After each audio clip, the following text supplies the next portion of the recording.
Hi friends, welcome to my channel. Latest updates and reviews కోసం మా ఛానల్ని subscribe చేసుకోండి. పక్కనే ఉన్న బెల్ సింబల్ని క్లిక్ చేసి ఆల్ ఆప్షన్ని సెలెక్ట్ చేసుకోండి. అప్పుడే మా మొబైల్ నుండి మీ మొబైల్ ఫోన్కి నోటిఫికేషన్స్ వచ్చేస్తాయి. బాలు ఇలా అంటూ ఉంటాడు. ఒరే మనోజ్, నీకు నేను ఒక జాబ్ చూశాను, పర్మనెంట్గా సెటిల్ అయిపోవచ్చు అని అంటాడు. ఏం జాబ్ అది అని అంటుంది ప్రభావతి. ఇంకేం జాబు? డ్రైవింగ్. కార్లు డ్రైవింగ్ చేసుకోరా, చాలా కార్లే ఉన్నాయి తోలటానికి అని అంటే, నా భర్తకి అంత కర్మ ఏమీ పట్టలేదు.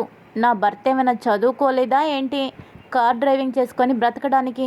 అంత కర్మ లేదు అని అంటుంది రోహిణి.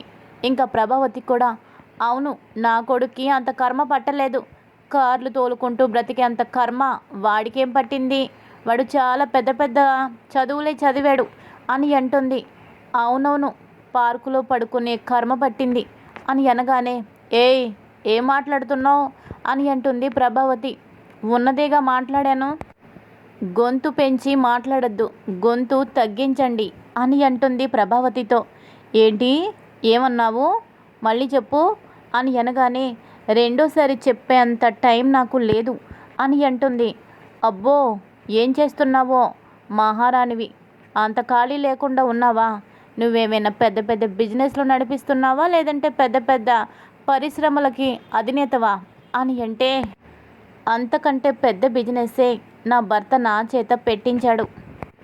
కోట్లు ఖర్చు పెట్టి చేస్తేనే బిజినెస్లో విలువ అని మీరు అనుకుంటున్నారు, దానిలో విలువ గురించి మీరు ఆలోచిస్తున్నారు. కానీ నా భర్త పెట్టించిన ఈ బిజినెస్ నాకు ఎంతో విలువైంది, కోట్లు కంటే ఎక్కువ విలువైనది అని అంటుంది. ఇక తర్వాత బాలుతో ఇలా అంటుంది.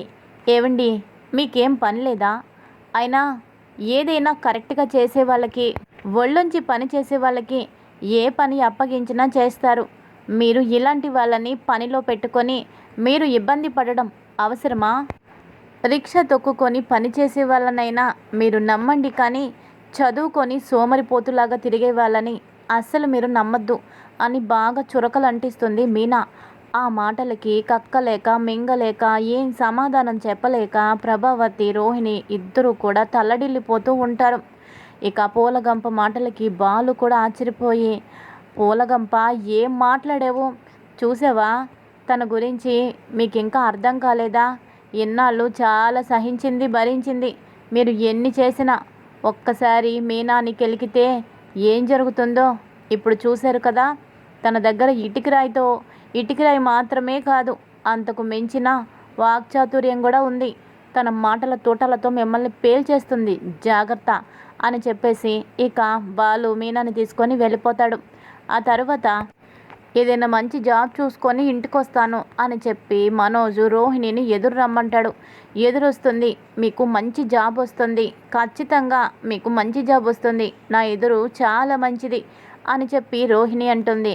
ఇక తర్వాత మనోజ్ గుమ్మం దాటి బయటకు వెళ్తాడు. వెళ్ళగానే గేటు తలకి గుద్దుకుంటాడు. అమ్మా అని గట్టిగా అరుస్తాడు. ఏమైందిరా, ఏమైంది అంటూ ప్రభావతి బయటకు వస్తుంది. గేటు తలకి గుద్దుకుందమ్మా అని అనగానే, అవునా, అయ్యో, నన్ను చూడనివ్వు అని చూస్తుంది. తల మీద గేటు బాగా తగలడంతో చిన్న గాయం అయ్యి లైట్గా బ్లడ్ కూడా వస్తుంది. అమ్మో, వెళ్ళగానే ఇప్పుడు నీకు దెబ్బ తగిలి రక్తం కూడా వచ్చింది. ఇప్పుడు నీ శకునం అంత మంచిది కాదురా, ఇంకా ఏదైనా ప్రమాదాలు జరుగుతాయి, వద్దులే అని అంటుంది. ఇంతలోపు అదే సమయానికి కామాక్షి వస్తుంది. ఏంటి వదినా, అందరూ గుమ్మం దగ్గరే ఉన్నారేంటి? ఏమైంది? ఏంటి మనోజ్, నీ పెళ్ళాము వెళ్ళిపోయిందంట కదా, తిరిగి వచ్చిందా? అయ్యో, నీ తలకేంటి రక్తం, తల ఎక్కడైనా గుద్దుకున్నావా ఏంటి అని అనగానే, అదేమీ లేదు, బయటకు వెళ్తుంటే ఇదిగో గేటు తగిలింది అని అంటాడు. అయ్యో, పొద్దున్నే ఎవరి మొహం చూసావో, ఎవరు ఎదురొచ్చారు? అంత మహానుభావులు, గుమ్మంలోనే దెబ్బ తగిలిందంటే రోడ్డు మీదకి వెళ్ళుంటే ఇంకేమైపోయేవాడివో. వదినా, ఇంకా చూస్తావేంటి? ఎవరు ఎదురొచ్చారో ఏమో, అది చాలా అపశకునంలాగా ఉంది. ముందు తీసుకువెళ్ళి ఏ నిమ్మకాయో ఎండుమిరపకాయలో ఉప్పో దిష్టి తీయు, లేకపోతే నీ కొడుకు అట్నుంచటే అని అనగానే, నోరు మూస్తావా కామాక్షి, నువ్వు వచ్చావంటేనే భయం వేస్తుంది, లేనిపోని మాటలని నా గుండె దడ పెంచుతున్నావు అని అనగానే, అయ్యో వదినా, నిజాలు మాట్లాడితే అలాగే అనిపిస్తుంది, ఈ రోజులు అస్సలే బాలేవు, లోపలికి తీసుకువెళ్ళు అని అనగానే సరేలే ఎందుకైనా మంచిది, ఈ కామాక్షి చెప్పిన మాటే వినడం మంచిది అని లోపలికి తీసుకువెళ్తుంది. ఇదిలా ఉండగా ఇంకొక పక్కన మౌనిక ఇంట్లో పనులన్నీ ఒక్కతే చేస్తూ చేస్తూ బాగా అలసిపోతుంది. తనకి కళ్ళు తిరుగుతున్నట్టు అనిపిస్తుంది. ఇంకా తర్వాత అత్తయ్య అత్తయ్య అని ఏడుస్తూ పిలుస్తుంది. అమ్మా ఏమైందమ్మా అంటూ పరిగెత్తుకుంటూ వస్తుంది. అత్తయ్య కాస్త కళ్ళు తిరుగుతున్నట్టున్నాయి, మంచినీళ్ళు మంచినీళ్ళు అని అంటుంది. ఏమైందమ్మా, నా కాలు చేతిలో ఆడడం లేదు, అమ్మా ఇప్పుడే వస్తానుండు అని గబగబా మంచినీళ్ళు తీసుకొచ్చి ఇస్తుంది. ఇంకా ఆ మంచినీళ్ళు తాగుతుంది మౌనిక. ఇంకా తాగి కళ్ళు తిరిగి స్పృహ తప్పి కింద పడిపోతుంది. చేతిలో గ్లాస్ కూడా కింద పడిపోతుంది. మౌనిక అమ్మ మౌనిక మౌనిక అంటూ కొట్టి లేపుతూ ఉంటుంది. ఇంకా ఇలా అనుకుంటూ ఉంటుంది సంజు వాళ్ళమ్మ. పాపం ఈ మౌనికకి పెళ్ళైన దగ్గర నుంచి అష్ట కష్టాలే. ఒక్కరోజన్నా కడుపు నిండా భోంచేసింది లేదు, కంటి నిండా నిద్ర కూడా లేదు. నా కొడుకు పెట్టే చిత్రహింసలు భరించలేకపోతుంది, చాలా బాధపడుతుంది. పెళ్ళి కాకముందు ఎలా ఉండేది, పెళ్ళైనాక ఎలా మారిపోయింది. ఇంకా ఇలాగే చూస్తూ వదిలేస్తే మౌనికని వాడు ఏం చేస్తాడో ఏమో. తనని మాటలతోటి దెబ్బలతోటి చిత్రహింసలు పెడుతున్నాడు. ఇంట్లో చాకిరీ అంతా చేయిస్తున్నాడు. పని మనిషిని కూడా తీసేశాడు, ఇంట్లో పని మనిషిని చేసేశాడు. వాడిని చూసినప్పుడల్లా గజగజ వణకపోతే ఎక్కడ పడితే అక్కడ వాతలు కూడా పెట్టేస్తున్నాడు. అయినా ఈ అమ్మాయి ఇంకా ఎందుకు ఈ బాధ భరించాలి, ఎవరి కోసం ఇంకా ఇదంతా తను భరించాలి. ఎంచక్క పుట్టింటికి వెళ్ళిపోవచ్చు కదా. ఈరోజే నేను పుట్టింటి వాళ్ళకి ఫోన్ చేసి మౌనిక దుస్థితి వాళ్ళకి చెబుతాను, వాళ్ళే మౌనికని ఈ నరకం నుంచి తప్పిస్తారు అని అనుకుంటూ మౌనిక మౌనిక అని పిలుస్తుంది. ఇంకా తర్వాత వెంటనే వాళ్ళకి తెలిసిన ఒక ఫ్యామిలీ డాక్టర్కి ఫోన్ చేస్తుంది. ఫ్యామిలీ డాక్టర్ వస్తుంది. వచ్చి ఏమైందండి అని అంటే, నా కోడలు మౌనిక ఇంట్లో పనులవన్నీ చేస్తూ కళ్ళు తిరిగి పడిపోయింది డాక్టర్, నాకు చాలా కంగారుగా ఉంది అని అనగానే, అయ్యో మీరు కంగారు పడకండి అని చెప్పి కళ్ళు చెక్ చేస్తుంది, నాడి చెక్ చేస్తుంది. ఇక స్టెథోస్కోప్తో చెక్ చేసి ఇలా అంటుంది, మీ కోడలు తల్లి కాబోతుంది, అందుకలే ఇలా కళ్ళు తిరిగి పడిపోయింది. తనకి బ్లడ్ బాగా తక్కువ ఉంది, టైంకి చేయదా, పైగా ఇప్పుడేమో తను తల్లి కాబోతుంది, అందుకని ఇలా బలహీనంగా కళ్ళు తిరిగి పడిపోయింది. మంచి ఫుడ్ పెట్టండి, కాస్త రెస్ట్ ఇవ్వండి, ఇలా ఉండకూడదు అని అనగానే ఒక్కసారిగా షాక్ అయిపోతుంది సంజు వాళ్ళమ్మ. ఏంటి ఏంటి డాక్టర్, మీరు సరిగ్గా చూసారా, నా కోడలు తల్లి కాబోవడం ఏంటి అని అంటే, అదేంటి ఇంత విచిత్రంగా ఆశ్చర్యంగా అడుగుతున్నారు, పెళ్ళైన అమ్మాయి నెల తప్పదా ఏంటి, వాళ్ళు ఏమైనా పిల్లలు వద్దనుకున్నారా, అందుకే మీరు ఇలా షాక్ అవుతున్నారు. వాళ్ళు పిల్లలు వద్దనుకున్నా తనైతే ఇప్పుడు ప్రెగ్నెంట్, జస్ట్ 1 month కంప్లీట్ అయింది అంతే అని అనగానే ఇంకా తర్వాత డాక్టర్ మందులు ఇచ్చి వెళ్ళిపోతుంది. కొంతసేపటికి మౌనిక కోలుకుంటుంది.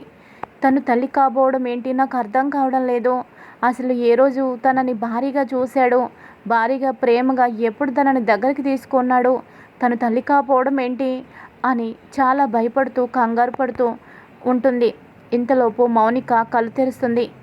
నాకేమైంది అత్తయ్య గారు అని అంటే, అమ్మ నువ్వు కళ్ళు తిరిగి పడిపోయావు, డాక్టరు నువ్వు తల్లివి కాబోతున్నావని చెప్పారు, నాకు అంత అయోమయంగా ఉంది. నా కొడుకు ప్రేమని నీకు ఎప్పుడు పంచాడమ్మా, ఎప్పుడు నిన్ను బానిసలాగే చూశాడు కదా అని అనగానే, అత్తయ్య గారు అసలు ఏం జరిగిందంటే అని గతాన్ని చెప్తుంది మౌనిక. ఒకరోజు ఆయన బాగా తాగి వచ్చారు, ఆయనకి కొంచెం కూడా స్పృహ లేదు. ఆ టైంలో తను ఏం చేస్తున్నాడో కూడా తనకి కొంచెం కూడా సోయలేదు, రాక్షసుడిలాగా ప్రవర్తించాడు. బలవంతంగా దగ్గర అవటం వల్ల ఇదిగోండి ఇప్పుడు నేను తల్లిని కాబోతున్నాను అని అప్పుడు జరిగిన ఆ చేదు నిజాన్ని, ఆ చేదు జ్ఞాపకాన్ని గుర్తు చేసుకొని ఆ విషయం అత్తయ్యతో చెప్పడంతో ఇంకా అత్తయ్య సంతోషిస్తుంది. ఎంతైనా నా కొడుకు తండ్రి కాబోతున్నాడు కదా, మూర్ఖుడైనా మంచివాడు కాకపోయినా దుర్మార్గుడైనా కొడుకు కొడుకే కదా, ఏ తల్లికైనా కొడుకు చెడ్డవాడైనా కన్న కొడుకే కాబట్టే ఆ కన్న తీపి ప్రేమ ఉంటుంది అని మనసులో అనుకొని, అమ్మ మౌనిక ఇప్పుడు నువ్వు తల్లివి కాబోతున్నావు కాబట్టే ఈ పనులన్నీ చేయకు, అయినా ఇన్నాళ్ళు నిన్ను కోపడ్డాడు, కానీ ఇప్పుడు నువ్వు తల్లివి కాబోతున్నావని నా కొడుకుకు తెలిస్తే ఖచ్చితంగా వాడు మారతాడమ్మా, నిన్ను పువ్వులో పెట్టుకొని చూసుకుంటాడు, ఎంతైనా ఇంటికి వారసుడినో వారసురాలనో మోస్తున్నావు కదా, ఇంకా నీ కష్టాలన్నీ గట్టెక్కిపోయాయి. ఇప్పుడే ఈ విషయం మీ అబ్బాయితో చెప్తాను అని అనగానే, అత్తయ్య గారు వద్దత్తయ్య గారు అని అంటుంది. వద్దంటావేంటమ్మా, వాడు సంతోషపడతాడు అని అంటుంది. ఇంతలోపు సంజు వస్తాడు, తన తండ్రి కూడా వస్తాడు. ఏంటి ఇంట్లో ఎక్కడ పనులు అక్కడే ఉన్నాయి, ఏం చేస్తుంది ఇది లోపల? ఎప్పుడు చూసినా దొంగతనంగా ఫోన్లు చేసుకోవడమేనా దీని పని? ఆ బాలుగడికి ఫోన్ చేయొద్దని చెప్పినా లోపలికి వెళ్ళి మరీ ఫోన్లు చేస్తుందేమో. కాల్ డేటా అంతా తీసి నీ తొక్క ఒలిచేస్తాను అంటూ తిట్టుకుంటూ లోపలికి వస్తాడు. ఏంట్రా నువ్వు తోలు ఒలిచేసేది? తనిప్పుడు మామూలు మనిషి అనుకుంటున్నావా ఏంటి అని అనగానే, కాదా అని అంటాడు కొడుకు. తనిప్పుడు తల్లి కాబోతుందిరా అని అనగానే, ఏంటి తల్లి కాబోతుందా అని అంటాడు. అవునరా, ఏంటి ఇంత ఆవేశంగా ఇంత కోపంగా మాట్లాడుతున్నావు? నీ కన్న బిడ్డని తన కడుపును మోస్తుందిరా అని అనగానే, వాళ్ళ నాన్న ఏంట్రా ఇది, తనని పని మనిషిలాగా ఉంచానన్నావు, తనని గర్భవతిని చేసావేంటి అని అనగానే, నాన్న ఇదంతా మోసం, ఇది అబద్ధం, ఇది ఎవరితోనో తిరిగి కడుపు తెచ్చుకొని దానికి కారణం నేనంటుంది. దాని కడుపుకి నాకు ఎలాంటి సంబంధం లేదు. పెళ్ళైనాక కనీసం దాని చిటికెన వేలు కూడా నేను ముట్టుకోలేదు. అలాంటిది కడుపు ఎందుకు వస్తుంది? చెప్పవే చెప్పు, ఈ కడుపుకి కారణం ఎవరు? చెప్పవే చెప్పు అంటూ మౌనికను ఆ చెంప ఈ చెంప కొడుతూ వాయిస్తూనే ఉంటాడు. ఏవండి ఏంటండి, ఎందుకు ఇలా మీరు కొడుతున్నారు? ఆ రోజు మీరు చేసింది గుర్తులేదా? నేను ఎంత వద్దని తిట్టినా మీరు తాగొచ్చి చాలా రభస చేశారు, నన్ను కొట్టారు, హింసించారు, బలవంతంగా మీ వశం చేసుకున్నారు. ఇవన్నీ బయటికి చెప్పుకునేవా? దీనికి కారణం మీరే కదండి అని అనగానే, ఏం కూసావే, నేను అలాంటి వాడినా? నేను తాగినా నా ఆధీనంలో నేను ఉంటాను. ఓ మృగంలాగా నేను ఎప్పుడూ ప్రవర్తించను. నువ్వే అబద్ధాలు చెప్తున్నావు. ఇంతకాలం నువ్వు మంచిదానివేమో అనుకున్నాను, కానీ ఆ బాలుగడి చెల్లెలు ఇలా ఒక తిరుగుబోత్ అనబోతూ ఉండగా తల్లి చంప మీద కొడుతుంది. ఏంట్రా, ఏం కూసావురా, అంత మాట అంటావా నా కోడల్ని అని అనగానే, అమ్మా నీకు కోడలని నువ్వనుకుంటున్నావేమో, కానీ పెళ్ళైన దగ్గర నుంచి తనని భార్యని నేను ఏ రోజు అనుకోలేదు. తన చిటికెన వేలు కూడా నేను ముట్టుకోలేదు. అలాంటిది ప్రెగ్నెన్సీ అంటుంది. ఎలా దీన్ని నమ్మేది? చెప్తా, దీని సంగతి చెప్తా. ఇప్పటి వరకు ఆ బాలుగాడితో మాట్లాడొద్దని చెప్పాను, కానీ ఆ బాలుగాడికి నేనే ఫోన్ చేసి వాడి చెల్లి చేసిన ఈ నిర్వాకాన్ని వాడితోనే చెప్తాను అని చెప్పి ఇంకా ఫోన్ చేస్తాడు. అయితే బాలు ఫోను ఇంట్లో ఉండటం వల్ల ఆ ఫోను మీనా ఎత్తుతుంది. మౌనిక ఫోన్ చేస్తుందేంటి, మౌనిక దగ్గరికి ఒకసారి నేను వెళ్ళాలి అని అనుకుంటూ సంతోషంతో ఫోన్ లిఫ్ట్ చేసి, మౌనిక అని అంటుంది. మౌనికను కాదు, వెంటనే మీరు ఇంటికి రండి అని అనగానే, ఏమైంది, ఏమైనా గొడవ అని అంటుంది. ఏవన్నీ తర్వాత అని ఫోన్ పెట్టేస్తాడు. ఇంకా మీనా ఏదో తేడా అనిపిస్తుంది. ఆయనేంటి అంత కోపంగా ఫోన్ చేశారు? మౌనిక ఫోన్లో మౌనిక మాట్లాడకుండా ఆ సంజు ఫోన్లో అంత కోపంగా ఇంటికి రండి అంటున్నాడేంటి? ఏదో జరిగే ఉంటుంది. ఇప్పుడేమో ఆయన ఇంట్లో లేరు, ఆయన టూర్ పని మీద వెళ్ళారు. నేనే వెళ్తాను, వెళ్ళి ఏం జరిగిందో తెలుసుకుంటాను అని చెప్పేసి బయలుదేరబోతూ ఉండగా ప్రభావతి, ఏయ్ ఎక్కడికలా వెళ్తున్నావు? అచ్చోసిన ఆంబోతులాగా ఊరంతా తిరిగి రావటానికా? ఇంట్లో పనులన్నీ ఎవడు చేస్తాడు? నీ బాబుగాడు చేస్తాడా అన్నట్టు మర్చిపోయాను, నీ బాబు కూడా లేడుగా, నువ్వే చెయ్యాలి. నువ్వు చేయకపోతే నువ్వు పూల కొట్లో కూర్చుంటే మీ అమ్మ మీ చెల్లి ఖాళీగానే ఉన్నారు కదా, తెచ్చి ఇంట్లో పెట్టు, వాళ్ళల్లా పనులు చేస్తారు అని అనగానే, అత్తయ్య గారు ఇంకోసారి వాళ్ళ గురించి మాట్లాడితే అసలే నేను మంచిదాన్ని కాదు, ఊరుకోను అని అంటుంది. నువ్వు ఊరుకుంటావో ఊరుకోవో నాకు అనవసరం, కానీ ఇంట్లో పని మొత్తం పూర్తి చేసే వెళ్ళాలి అని అంటుంది. నేను చెయ్యను అత్తయ్య గారు, అయినా నేనేమి చేసిన పనులు కావవి. మీ చిన్న కోడలు పెద్ద కోడలు ఇద్దరు తిని వదిలేసిన కంచాలు, వాళ్ళు విడిచేసిన బట్టలు మీరు ఉతికితే ఉతకండి, లేకపోతే మానేయండి. వాళ్ళ పనులు నేను ఎట్టి పరిస్థితిలో చేయను. మీకు సమాధానం చెప్పాల్సిన టైం కూడా నాకు లేదు, నేను గుడికి వెళ్తున్నాను అని చెప్పి ఇంకా తిన్నక మౌనిక వాళ్ళ ఇంటి దగ్గరికి వస్తుంది మీనా. ఇంకా ఇంటికి వచ్చాక ఏం జరిగింది, ఏమైంది అని కంగారుగా అడుగుతుంది. వదినా అంటూ మౌనిక పట్టుకొని ఏడుస్తుంది. ఏం జరిగింది మౌనిక, ఎందుకు ఇలా ఏడుస్తున్నావు, ఏమైంది అని కంగారు పడుతుంది. ఇంకా అప్పుడు సంజు, మీ మౌనిక పతివ్రత అని నువ్వు అనుకుంటున్నావా, కడుపుతో ఉన్నదాన్ని నా కంట కడతారా అని అనగానే ఇంకా చెప్పు తీసుకొని మీనా సంజు చెంప పగలగొడుతుంది. ఏం కూసావురా, నా ఆడపడుచు గురించి పిచ్చి పిచ్చి మాటలు మాట్లాడితే చంపేస్తాను. ఆడదంటే అంత అలుసుగా కనబడుతుందారా నీకు? పచ్చకామెర్ల వాడికి ఊరంతా పచ్చగా కనబడిందని తప్పుడు మనుషులకి మంచి వాళ్ళు తప్పుడు మనుషుల్లాగానే కనిపిస్తారు. నువ్వు పెళ్లి చేసుకోబోయే అమ్మాయిని డేటింగ్కి రమ్మన్నావని చాచిపెట్టి కొట్టి నీతో పెళ్ళికే ఒప్పుకోలేదు. అది నీ క్యారెక్టర్. అలాంటిది నా మరదల క్యారెక్టర్నే తప్పు పడతావా? కలలో కూడా నా ఆడపడచు తప్పు చేయదు. పిచ్చి పిచ్చి కూతలు కూసావంటే మా ఆయన దాకా కాదు, నేను నరికి పారేస్తా అని అనగానే, ఏంటి నువ్వు నరికేది? అయినా ఏం జరిగిందని నువ్విలా ఏం తెలుసుకోకుండా మాట్లాడుతున్నావు? నిజానికి నాకు బాలుగడికి కోపాలు ఉన్నాయి, శత్రుత్వం ఉంది, పగ ఉంది, ద్వేషం ఉంది. కానీ మౌనిక ఇలాంటి పని చేస్తుందని నేను కల్లో కూడా ఊహించుకోలేదు.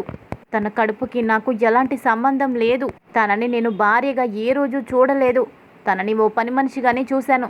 కానీ ఇప్పుడు నెల తప్పిందని చెప్తుంది అని అనగానే ఒక్కసారిగా మీనా షాక్ అయిపోయి, ఏమైంది మౌనిక అని అనగానే అంతకుముందు జరిగిందంతా చెప్తుంది. కానీ సంజు మాత్రం ఎట్టి పరిస్థితుల్లో ఒప్పుకోడు. ఆ రోజు ఏం జరిగిందో తనకి కూడా ఏమాత్రం గుర్తు ఉండదు కాబట్టి. ఇంకా అప్పుడు మీనా ఇలా అంటుంది, చూడు, నువ్వు నీ భార్య మీద వేసిన నింద మామూలు నింద కాదు. ఈ నింద మర్యాదగా నువ్వు వెనక్కి తీసుకో, లేదంటే ఆయన సంగతి నీకు తెలిసిందే కదా, ఖచ్చితంగా నిన్ను చంపేస్తాడు అని అనగానే నీలకంఠం ఇలా అంటాడు, ఏంటమ్మా బాలు చంపేస్తాడు అంటున్నావు? నీ ఆడపడుచు అదే ఆ బాలుగడి చెల్లెలు తప్పు చేసిందని నా కొడుకు అంతలా చెప్తుంటే నీకు అర్థం కదా? కావాలంటే నేను ఫోన్ చేస్తాను విను. ఒకరోజు మా ఇంటికి నా ఫ్రెండ్స్ వస్తే వాళ్ళకి కాఫీలు అందిస్తుంది. అప్పుడు వాళ్ళందరూ పని మనిషి అనుకుంటే నా కొడుకు కూడా ఈ ఇంటి యజమానురాలు కాదు, తన ఇంటి పని మనిషి అని చెప్పాడు. దానికి నేను కూడా సాక్ష్యమే. అలాంటి నా కొడుకు దాన్ని తల్లిని ఎందుకు చేస్తాడో? ఒకవేళ తల్లిని చేస్తే తల్లిని చేశాను అని చెప్పేవాడు. కానీ వాడలా అనడం లేదంటే వాడి మాటే నిజం అని అనగానే మీనా ఇలా అంటుంది, చూడండి, ఒకవేళ ఇది తప్పు అని తెలిస్తే మీరేం చేస్తారో? మీరు వేసిన నింద ఇది నింద అని తెలిస్తే ఏం చేస్తావో అని అనగానే, నేను మౌనిక మీద వేసింది నింద అని తేలితే నేను తన కాళ్ళు పట్టుకొని బ్రతిమాలుతాను. జీవితాంతం తనని నా గుండెలో పెట్టుకొని చూసుకుంటాను. లేదు తను తప్పు చేసింది అని తేలితే మాత్రం ఇది ఆ బాలుగాడు మీ కుటుంబం మొత్తం నా కాళ్ళు పట్టుకోవాలి. కాళ్ళు పట్టుకోవడం మాత్రమే కాదు, ఇది మంచిది కాదని ఊరంతా నేనే చాటింపు వేస్తాను అని ఇంకా అంటాడు. సరే, నువ్వు చెప్పిందే జరగాలి. నీదే తప్పు అని తేలుస్తాను. నువ్వు కాళ్ళు పట్టుకునేలా చేస్తాను. మౌనికని గుండెలో పెట్టుకునేలా చేయకపోతే నా పేరు మీనానే కాదు అని శపథం చేస్తుంది ఇంకా మీనా. ఇది ఈరోజు ఎపిసోడ్. మరి తర్వాత రాబోయే కథలో ఎలాంటి మలుపు ఉంది ముందు తెలుసుకుందాం. Thanks for watching. Hi friends, welcome to my channel. Latest updates and reviews